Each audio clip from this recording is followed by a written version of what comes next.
Which one's 5? That's Dream Child. Dream Child. I don't know which one I prefer. Will you? Okay, I like number 5, Nightmare 5, obviously because it's got that gothic feel and I think it's aged well. Yeah. But it's a hard one. All 3 are good movies, but it depends on what mood I'm in. I can't really remember Halloween 5. So. No, but it's for me. This is a tricky one. Yeah. But superior movie is Nightmare. Mm-hmm. The most fun one is this one. Yeah. Random guy with an axe. We saw him earlier, but didn't develop his story. Yeah, that made no sense. And for a whole boat, why are you only focusing on 5 or 6 characters in this whole graduating class? What happened to all the others? Yeah. Did Jason just kill them off screen and we don't care about them? Yeah, I know. And when the boat went down, there's only one that survived. What happened to the other lifeboats? What happened to the people that survived? So many questions that need to be answered from this film. Yes, indeed, yeah. Rennie is haunted by young Jason whilst old Jason tries to kill her. That's a nice little conflict. It's a nice little thing that they could have developed. Yes, it is, yeah. How about we just remake it? I'll happily remake this movie. Yeah. If there's anyone Hollywood producers who wants a good B movie, I'll happily never directed a feature film or in my but I'd happily love to give a shot on this, doing a remake of this. Yeah. And Rennie's guardian / uncle / the principal is a generic character. Didn't work. It works for what it is. The fact that he was one of the last, it's kind of weird. Him and the other chaperone, her teacher, they do seem to be like the stuffy old, but they don't work the same way as. Okay, they work in some respect because the nice teacher doesn't really get much to do, but but he works as the whole not believing father figure. So that's very generic. Yes. So there's, like I said, go back to the whole, about the boat and all the kids and stuff. There's 2 adults on the boat for the kids. Yeah. And of course the captain and the deckhand and the crazy captain, guys. who is the dad of one of the kids, and the crazy guy, and the rest of us will get killed off anyway. Yeah, so what you say? Indeed, yeah. And they abandon the ship, leaving Jason for dead. But of course he doesn't. Of course he isn't dead. That's why it's called Jason Takes Manhattan. Yeah. He would be taking Manhattan if he wasn't dead. He didn't take Manhattan much anyway. Jason Takes Vancouver, isn't it? That's also Toronto. Jason Takes Vancouver. Whichever one it is, yeah. So 1 hour 3 minutes in, we finally get to New York. Well, New York, leaving just over half an hour of the film. Yeah, Jason takes a cruise. Yeah, that would have been better. Yeah, that would actually. It's better than Speed 2. Yeah, I haven't seen Speed 2 yet. Seen Speed. Anyway, back to this film. If Jason was holding onto the lifeboat, wouldn't they have felt the drag? Or did he walk along the ocean floor? Either way makes no sense. No. Or did he teleport? Teleport. Yeah. You seem to think. Why did he Why didn't he just get out of the water? Why did he teleport? To on land. Yeah, and then when Jason is finally on land, he sees himself. She's a hockey. He's a hockey repping hockey jersey. You are repping your hockey jersey. Hockey is awesome. So now we're in New York and we get to meet all the people and see all the scenes that we saw in the title credits. So we've waited an hour to get to see what everything you just did in the first 15 minutes. So you just want to watch the first 15 minutes, then just watch the first 15 minutes. This is all the locations in the third act. Yeah. It's kind of interesting because they do make it the third act. We do, don't they? Yeah. Before the boat, on the boat, final act. Yes, after the boat.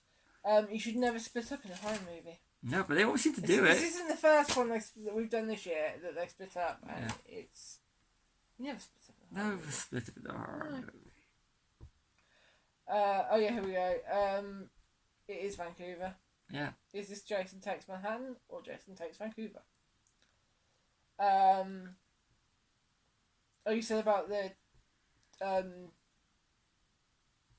when is it Jason stabs the guy with the needle through the it goes body. Goes right through the chest. You need a very strong needle to do that. Yes, you would. Yeah, and then they're boxing. Yeah, and he blocks the head off. Yeah. How powerful is Jason? Yeah. I know it was supposed to be a bigger scene. If you look at a lot of trivia and you look at a lot of the stuff Yeah. for this, and it was supposed to be a bigger scene, which made even less sense. But it was good. Actually, it's a good scene. Yes. 1 hour 16 minutes to get the exposition with Rennie and Jason's relationship. Now she saw him in the water as a kid, and now and that's an interesting element. The whole supernatural Jason the Killer versus young Jason trying to escape. Yeah, but what timeline did that happen? Yeah, because it would make no sense, because he would have been by that point in the water. Would not be. It makes absolutely. If you start analysing the timeline of these movies, it's absolutely crazy. Even though it does set this film in 1989, because if you look at the start, you can actually see Batman poster on Times Square. So it's set in 89, so you know that is. So that really does mess with all the timelines. Yeah. So New York, where toxic waste is on every street corner. Yeah, they just leave it everywhere, and in the sewers there's toxic waste. No, they flood the sewers every night with it. Yeah. There's no logic to this. No, there's not. Other than killing Jason, which they obviously knew he was coming, so they could leave the toxic waste out just in case some supernatural entity wants to kill in the sewers. But what about the turtles? Wouldn't that affect the turtles? They're in the sewers. Wasn't that the reason the turtles became the turtles? Yeah, but you don't want to give them more toxic because it hurts the turtles. Yeah. That is wrong. Think of the turtles. Yeah, okay. Teenage Mutant Ninja Turtles. 17 minutes left, and it looks like we're finally getting into Manhattan. Yes. They're in New York City, and now they're in Manhattan. Yeah. What else we got? Oh yeah, you notice this. There's potential flasher walking out of the subway. Yeah, if you look, you can actually see when they walk out the subway, it looks like there's a guy when you can never look at what he's wearing and you're going, isn't that the scariest thing in the movie? Yeah. What's with the broken mirrors? Are they trying to get loads of bad luck? Yes. It's the same with the open manholes. Yeah. So yeah, let's leave it around so people can fall down. Yeah. Yeah. Jason's killed by toxic waste and reverts to a child. Yeah. Makes no sense, but if you watch the deleted scenes from that, it's very interesting, because you got like a young Jason trying to escape from zombie Jason, whatever he is in this movie. This film, his mouth is actually quite funny, and he's kind of like, you can see why he's dodgy. The effects are terrible, but Toby the dog lives and knows how to find them. Yeah. In a big city. So that makes absolutely no sense, even by horror show standards. Yeah. And you got to show New York over the credits just to show you were there.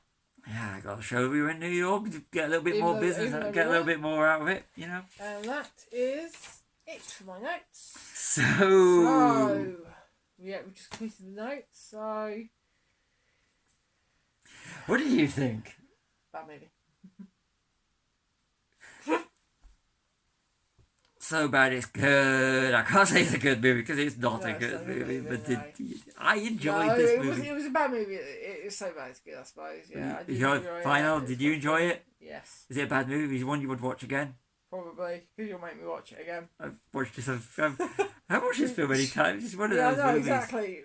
Yeah. I'd never seen it until I met you. I'd never seen any of the Fridays. I bought the box set. Now they're on Paramount, at least 2, 3, 4, 5, 6, 7, and 8. So yes. And the remake. So yeah, I'll watch it again. We'll watch it again. Final answer: bad movie or so bad it's good? So bad it's good. So bad it's good. It's not a good movie by a long shot, but it's one of these. It's my guilty pleasure. It's one of my favorite guilty pleasure. It's not a horror film. It's not scary. It's not gory. But it's it's the Friday the 13th you could just put on as background and chill out and just not jump, because you're not going to jump watching this movie. Yeah. But you can have a lot of fun with this movie, and this film is fun. If it was, it's pretty much a comedy at times as well. So if you watch it as a horror movie, don't bother watching it. If it's a horror movie, it is a bad movie. But if you watch it as a bit of fun, like I enjoyed this movie, it's so bad it's good. I really enjoyed this movie. Yes. Okay, so ready for sign off? Sign off. One more left for Halloween 2025. So over to you with the sign. I've been Charlie, this has been Stevie, we're Chilling Popcorn, like and subscribe. As soon as you watch this one about Friday the 13th, all this month on Chilling with Popcorn, we are doing Halloween Friday, every Friday.